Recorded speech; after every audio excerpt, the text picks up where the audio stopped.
The Jack Benny program, transcribed and presented by Lucky Strike. You know, friends, nothing beats better taste. And remember...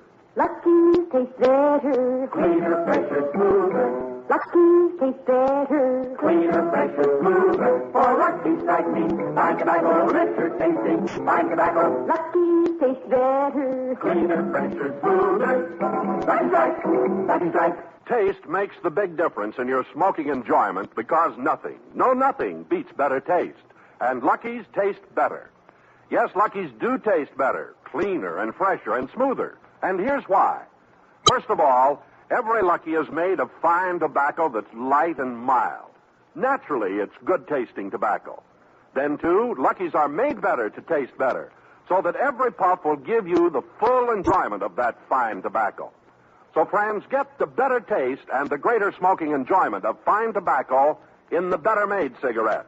Be happy. Go Lucky. Make your next carton Lucky Strike. Lucky tastes better, cleaner, fresher, smoother. Lucky Strike, Lucky Strike.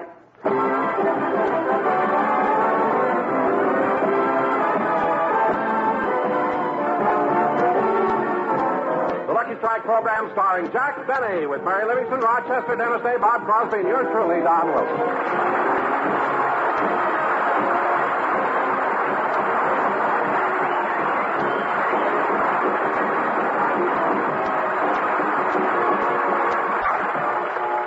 As you know, ladies and gentlemen, the new administration is carrying on a big change in Washington. But this is Hollywood. So now I give you a man who never carries any change, Jack Benny.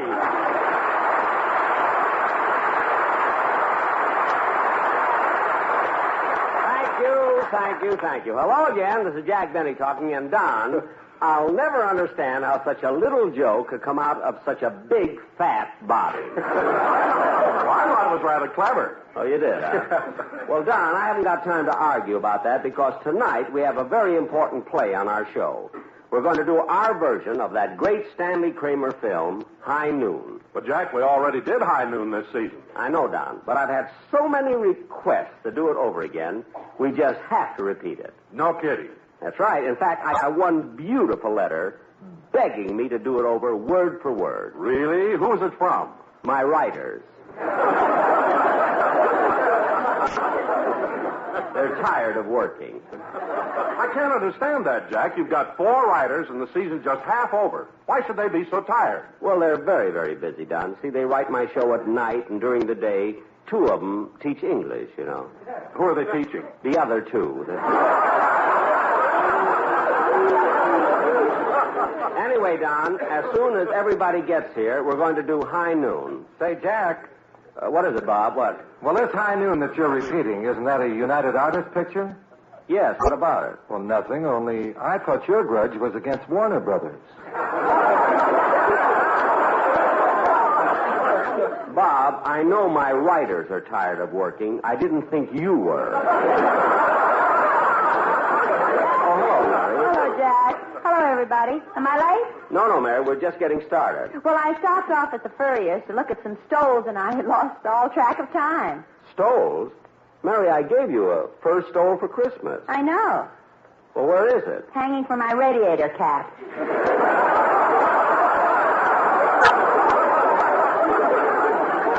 Oh, say, Mary, did you know that tonight we're doing a repeat of our play High Noon? We are? That's right, Mary, and I've invited the man who produced it, Stanley Kramer, to be here tonight.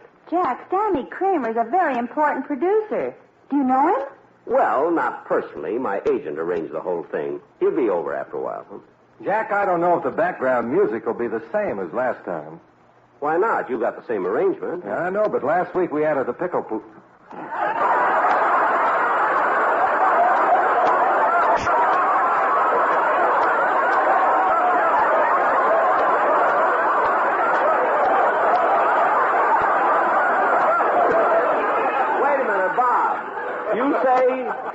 You say you added a piccolo player to your band? That's right, and the fellas in the band are just wild about this boy. He's what they call a musician's musician.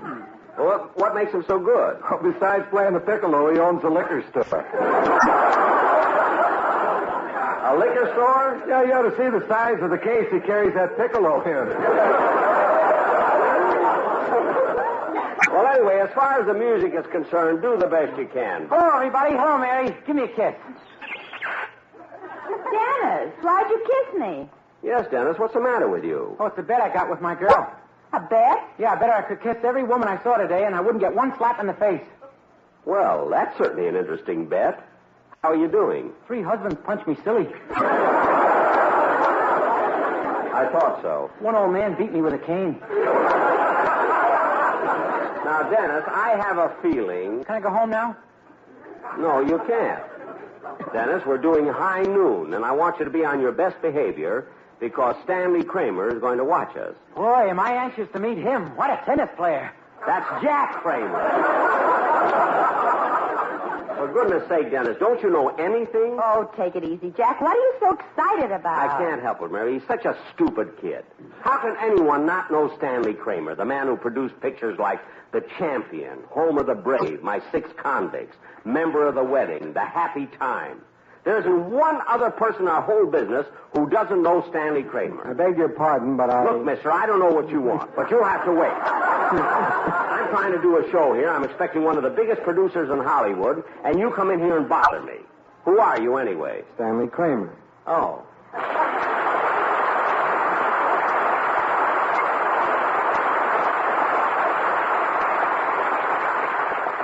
Wait a minute. You're Stanley Kramer? Yes? He produced The Champion, The Home of the Brave, My 6... I know what he's done.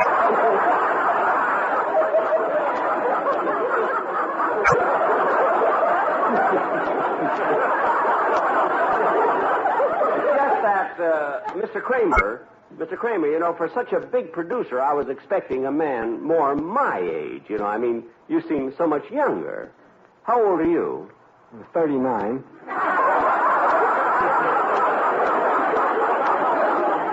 Gee, I was sure you'd be younger. But what's the difference? You're here, and I'm happy you can make it. Well, thanks, Jack. And frankly, I'm curious to see how you managed to transfer high noon to radio. You know, in preparing the subject for the screen, we were faced with the problem of presenting the complexities of a man fighting his own emotions. I know, Mr. Kramer. And you even employed a musical theme to crystallize the inner conflict of a man possessed of fierce pride and deep sense of duty, coping with the dilemma of a newfound love. Well, that's true. Our hero was temporarily disoriented by a set of circumstances that juxtaposed turbulent, pathological fear against the inherent urgings of an almost puritanical conscience. Well, Oh, shut up.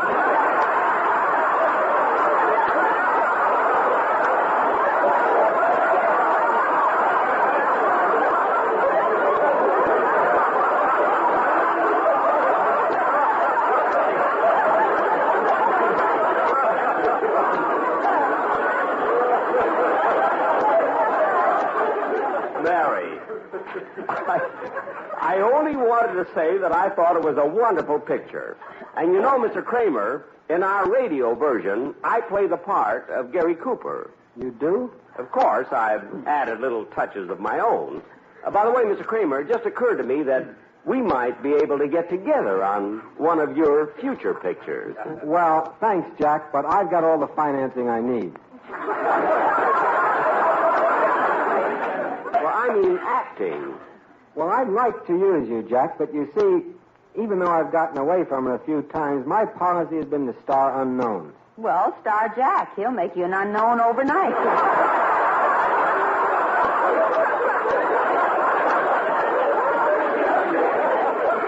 Mary, for that remark, Oh, Jack, it's getting late. We better start our sketch. Okay. Oh, just sit down, Mr. Kramer, and I'm sure you will enjoy it. Thanks. You are welcome. Okay, Don, high noon. Take it. Ladies and gentlemen, for our feature attraction of the evening, we're going to present our version of that epic of the West, the Stanley Kramer production of High Noon.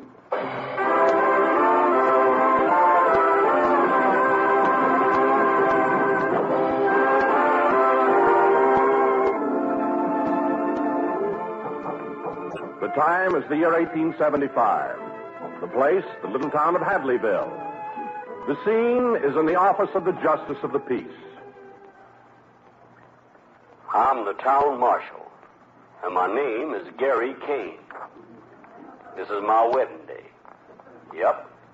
Right at this moment, I'm a-getting married to my sweetheart, Amy. Do not forsake me, oh my darling. On this our wedding day. Do not forsake me, oh my darling. Do you, Amy, take this man, Gary, to be your lawful wedded husband? I do. Do you, Gary, take Amy for your lawful wedded wife? Yup. Now, repeat after me, Amy. I, Amy, take thee, Gary, to love, honor, and cherish. I, Amy, take thee, Gary, to love, honor, and cherish. Now you, Gary. I, Gary, take thee, Amy, to love, honor, and cherish. I, Gary, take thee, Amy, to love, honor, and cherish. And with all my worldly goods I thee endow. And with...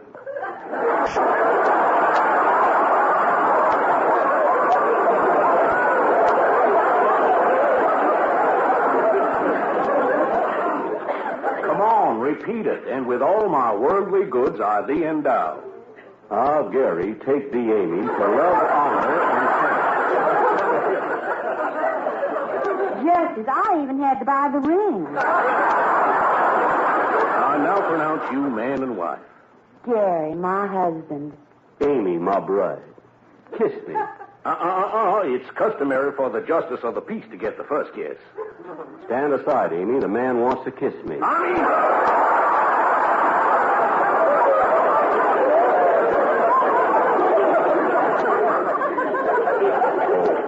Come on, Mary. Amy.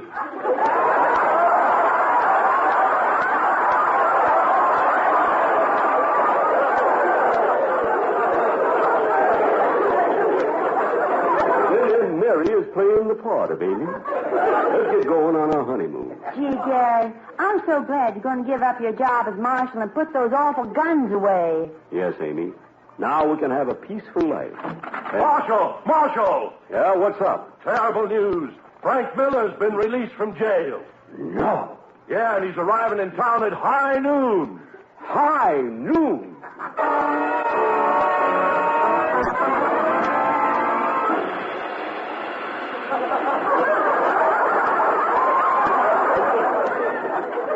Yes, high noon, and 3 of his henchmen are waiting at the railroad station to meet him.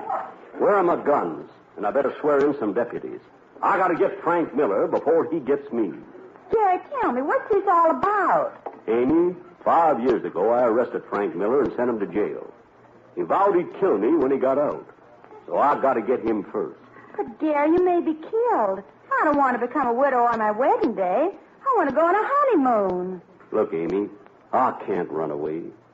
You wouldn't want to be married to a coward, would you? Well, I'd do anything to get out of the May Company.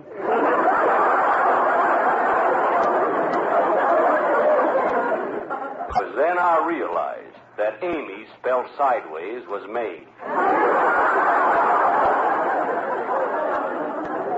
But I had my duty to perform, even if it meant losing Amy. I went outside. I walked the hot, dusty, deserted streets, looking in vain for men to serve as deputies. Oh, to be torn with love and duty, supposing I lose my fair beauty. Look at that big hand move along, here in high noon. He made a vow while in state's prison, vowed would be my life or his. I went everywhere looking for deputies. I went to their homes, to the general store, and I went to the town saloon. In fact, we had a scene in the saloon, but we cut it because Phil Harris is on another network.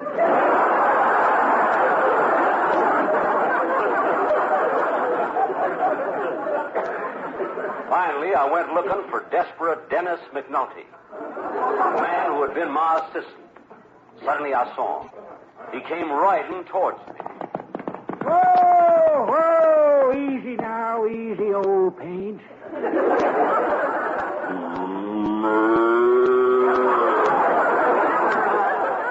I never had the heart to tell him.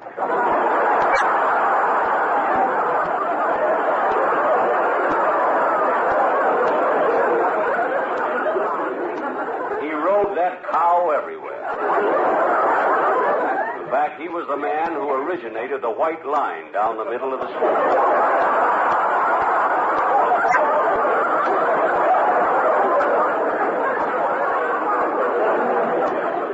He dismounted and said, Hiya, Gary. Congratulations. I heard you just got married. That's right, I did.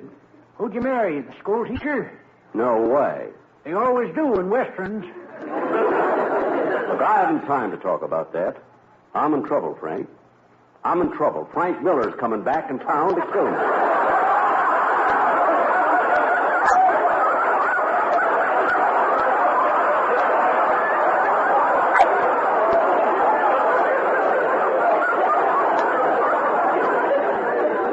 I need help.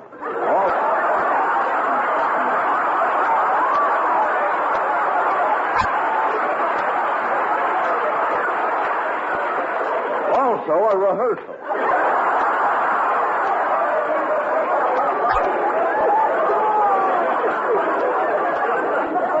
You sure do.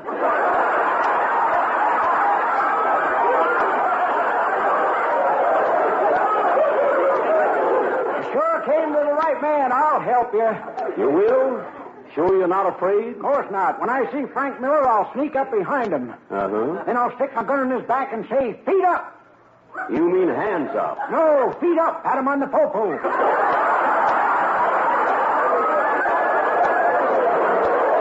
What? Let's hear him laugh.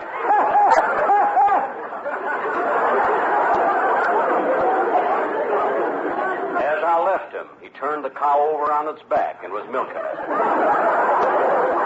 It looked like the fountain at Wilshire and Santa Monica.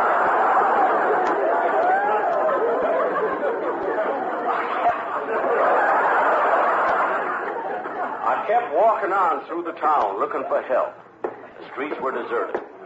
It was getting close to high noon, and I had to find somebody to deputize. So I just kept walking.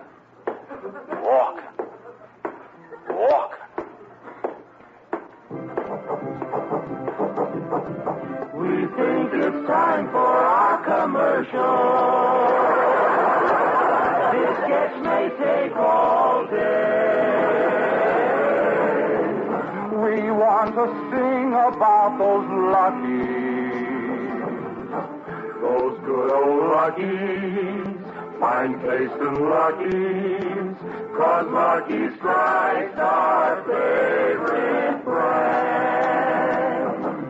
Everyone's tearing and comparing. Everyone's standing round just staring. Look at that big hand move along. Near in high noon. Luckies are so much better tasting. Give him another time's a wasting. He's not afraid of death, but oh, what will he do without Lucky? No truer words were ever spoken. We heard them from our ma and pa. Remember when those guns start smoking? Be sure it's Lucky's, those good old Lucky's, so free and easy on the draw. LSM and the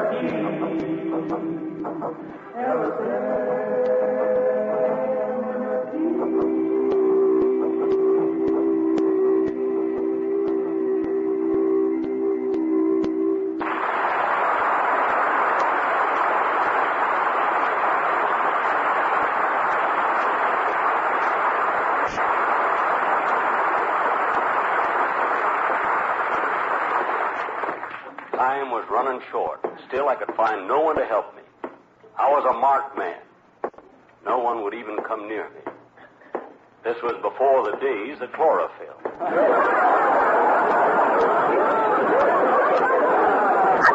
I didn't know what to do. In my search for help, I wandered down to the Mexican Quarter.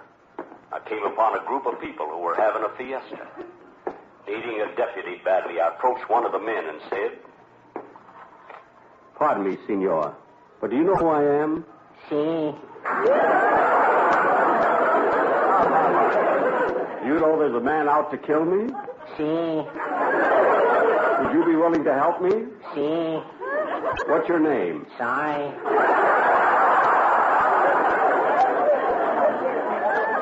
Si? Si. Now you, senorita, are you his sister? Si. Is it all right for your brother to help me? Si. What's your name? Conchita, Guadalupe, Lolita, Hernandez, Gonzalez, Clarita del Prado, Ramona, Rosita, Ramirez. Conchita, Guadalupe, Lolita Hernandez, Gonzalez, Clarita del Pedro, Ramona, Rosita Ramirez? Si. But that name is too long. What can I call you? Sue. Sue? Si. But I was talking to her, wasn't I? Si.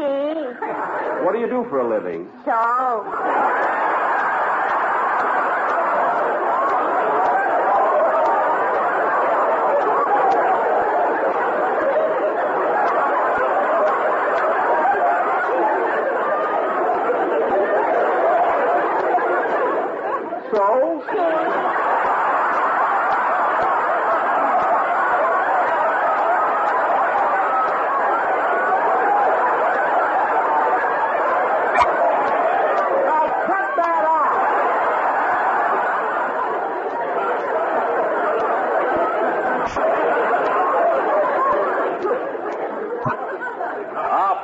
Their offer to help.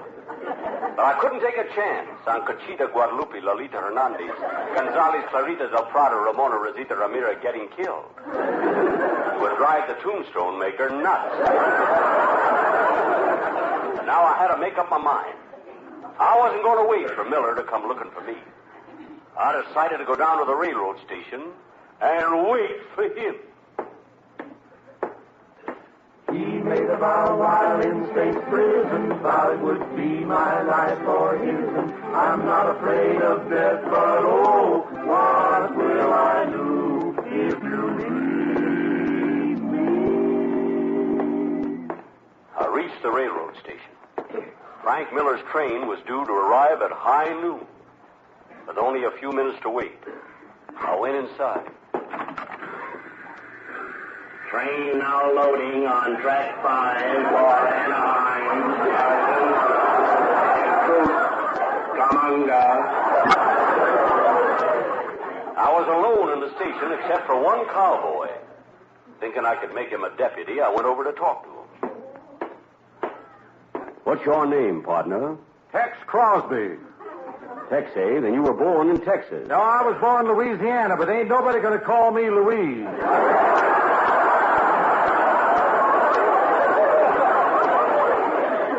That's an old joke. Well, it was new in 1875. Oh, yes. What are you doing here anyway, Tex? Well, I'm waiting for Frank Miller to arrive. We're going to kill the town marshal. Oh, you are, eh?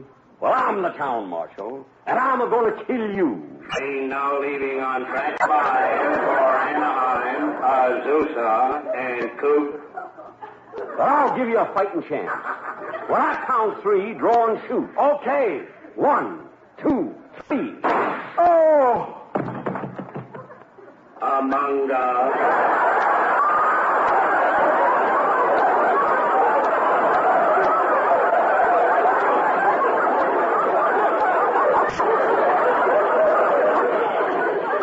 I got you, Tex. Oh!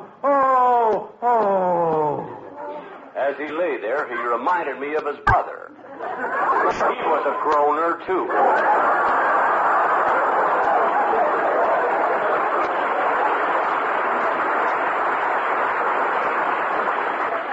Now I had gotten rid of one of the killers. The high noon train pulled into the station. Came to a stop. Frank Miller got off the very last car, was met by his 2 remaining henchmen.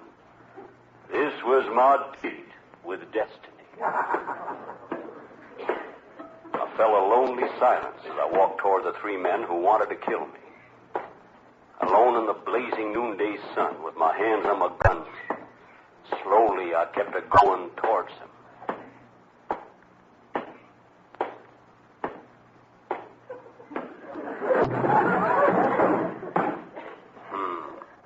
my clumsy sound man got up and I continued walking.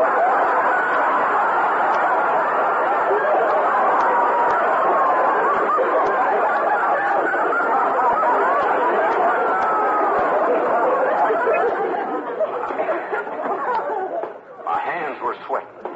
My throat was dry. I knew that within 1 minute either they or I would be dead. As soon as I got within pistol range, I drew my gun and fired.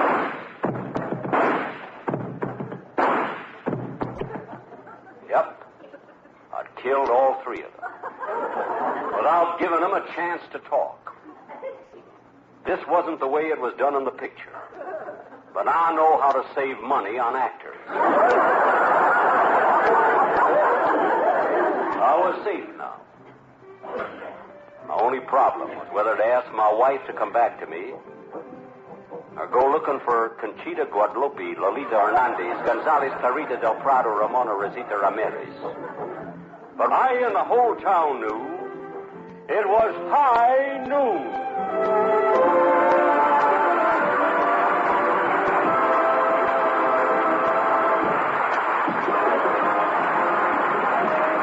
Ladies and gentlemen, next Saturday, February 7th, more than 3,250,000 scouts and leaders of the Boy Scouts of America have a candle-lighting job on their hands. It is the beginning of Boy Scout Week, and these scouts are adding the 43rd candle on their birthday cake. Candles that through the years have lighted boyhood's path to manhood, brightening the way with fun and fellowship, guiding boys to a future of good citizenship. And ladies and gentlemen, today's scouts are tomorrow's citizens. Thank you. Jack will be back in just a moment. But first, a word to cigarette smokers. Nothing, no nothing beats better taste. And remember... Lucky's taste better. Cleaner, fresher, smoother. Lucky's taste better. Cleaner, fresher, smoother. For Lucky's strike me. Fine tobacco, richer tasting. Fine tobacco. Lucky's taste better. Cleaner, fresher, smoother. Lucky Strike. Lucky Strike. Friends, your enjoyment of a cigarette comes from its taste. And that's why I want to remind you that nothing, no nothing, beats better taste. Now, Lucky's give you that better taste you want, a cleaner, fresher, smoother taste, a thoroughly better taste that starts right with the fine, light, and mild tobacco that goes into every Lucky. Yes, LSMFT, Lucky Strike means fine tobacco. What's more, Lucky's also taste better because they're made better, made round and firm and fully packed to draw freely and smoke evenly. So, friends, for your own real deep-down smoking enjoyment, for a better tasting cigarette, change to Lucky Strike. So be happy. Go Lucky. Next time you buy cigarettes, get a carton of Lucky Strike. Be happy, go Lucky, get better taste today.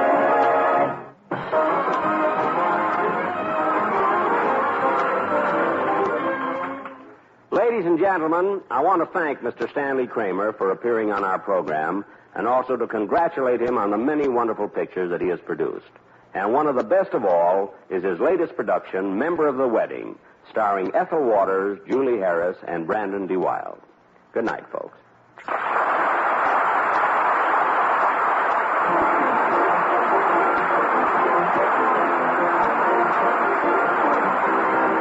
Jack Benny program is written by Sam Perrin, Milt Josephsberg, George Balzer, John Packerberry, produced and transcribed by Hilliard Martin. Be sure to hear The American Way with Horace Height for Lucky Strike every Thursday over this same station. Consult your newspaper for the time. Jack Benny program is brought to you by Lucky Strike, product of the American Tobacco Company, America's leading manufacturer of cigarettes. Stay tuned for Amos and Andy, which follows immediately over the CBS Radio Network.